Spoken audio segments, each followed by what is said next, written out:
All right, we're doing something a bit different today with versus a 1v1 versus game, no less, which I think this is the first 1v1 versus I've ever played. I'm not 100% sure, but I think it is. Because usually I just play on sort of viewer lobbies on stream. But way back months ago, I noticed in the official Discord someone talking about a pack that had been made, designed especially for competitive 1v1, because obviously the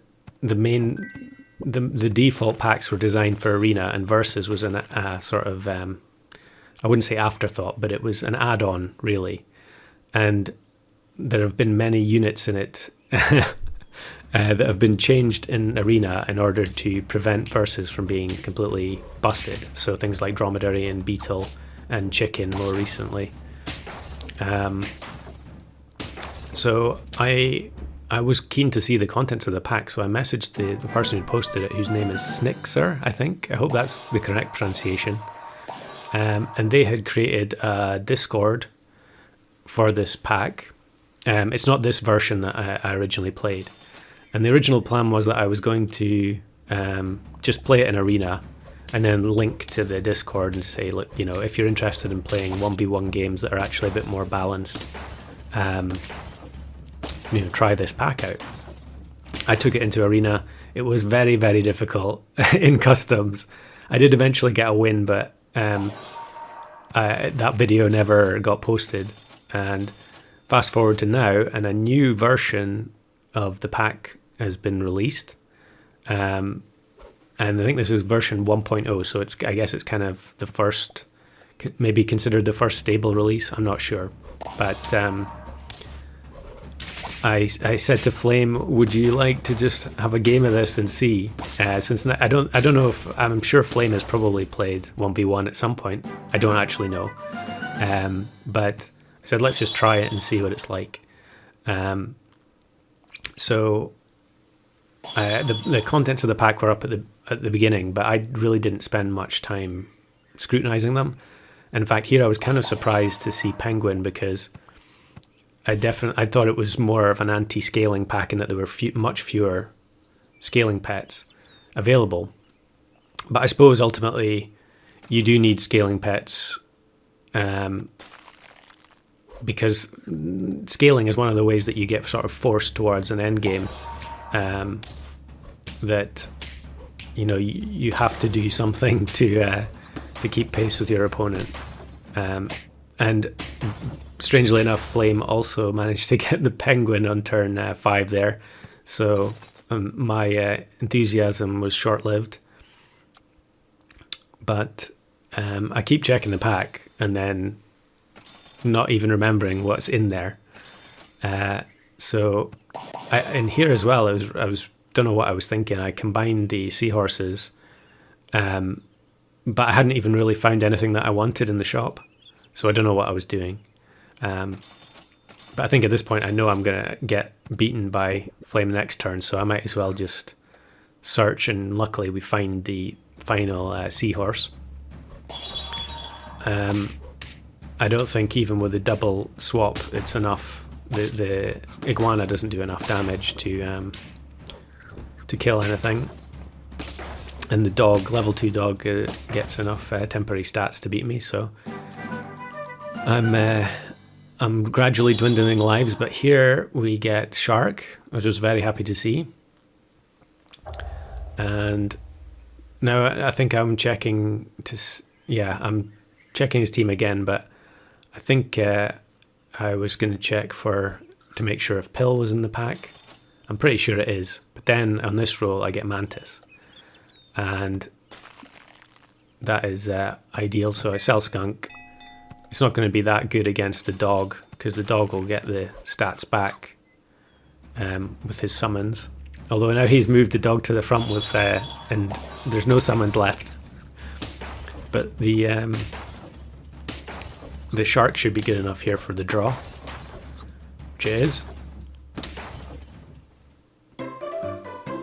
It's strange playing 1v1, because I mean, I know if you're playing like a viewer lobby, say on Haps's stream, and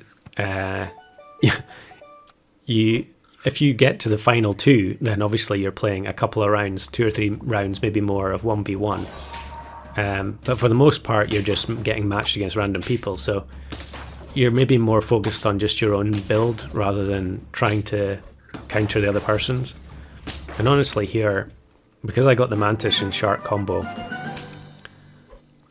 I wasn't hugely concerned about what Flame was doing, because I felt like I was, I'd gotten lucky, really. I'd gotten the jackpot. So here I actually freeze up Polar Bear, because what I wanted to do was keep something frozen and then stack buffs onto it with the Polar Bear. But obviously the Mantis is going to kill it, so we only get 1 turn of that. So I'll have to find another one to actually use it. And Flame has got Octopus, and wisely is using the Pug to instant level 2 it. But thankfully we get through that one, and it's coming down to the wire. I think when it's 4-6, that means it's 2 lives left each. So here I just buy Sell Tavern to get some more stats onto the Hawk, and then I'm going to buy. Yeah, I was about to buy Sauropod, and then I just decided I'm going to keep going, buffing the Hawk in the shop, which is kind of, I don't know if that's worthwhile or not, because there's only a few rounds left. I should say that the notes that came with the pack said that it's designed to be played with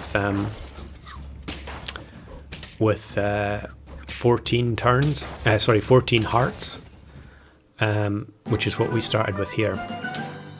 But now I get... it's nice to see that the Polar Bear buff still applies, even though it gets chomped by the Mantis.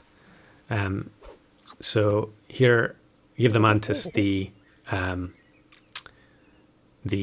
melon, because he can switch in Scorpion, potentially. And then I decided the Iguana's not doing enough damage. Let's just sell. The Seahorse, although its stats aren't great, it does shuffle his team about. So you can see here he puts the Flamingo at the back in order so that it gets moved to the front.